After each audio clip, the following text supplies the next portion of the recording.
Okay అన్న.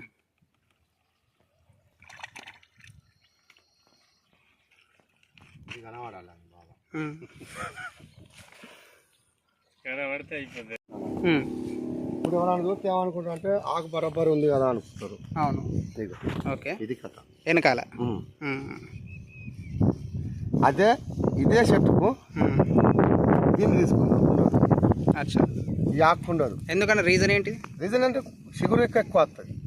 బొస చిగురుకి ఎక్కువ వస్తుంది. అచ్చా, జేను బంక కానీ దోమ కానీ అటాక్ చేసేది చిగురుకి ఎక్కువ అటాక్ చేసుకుంటారు. ఓకే, దాని టార్గెట్ చిగురు. వచ్చే చిగురే రాలేదు అనుకో, తర్వాత గ్రోతింగ్ ఎక్కడ అవుతుంది, అయిపోతుంది, స్ట్రక్ అయిపోతుంది. అంతే, గ్రోతింగ్ రాదు, పచ్చదనం రాదు. పచ్చదనం రాకపోతే గ్రోత్ రాదు, మొత్తం ఫోటోసింథసిస్ ప్రాసెస్ జరగదు. మనం ఏం చేస్తాం, తేనె ఎక్కువ ఉంది అనుకో, పత్రహరితం అనేది జరగదు. తేనె ఎక్కువ ఉంది అనుకో, ఒకవేళ తేనె ఎక్కువ ఉంది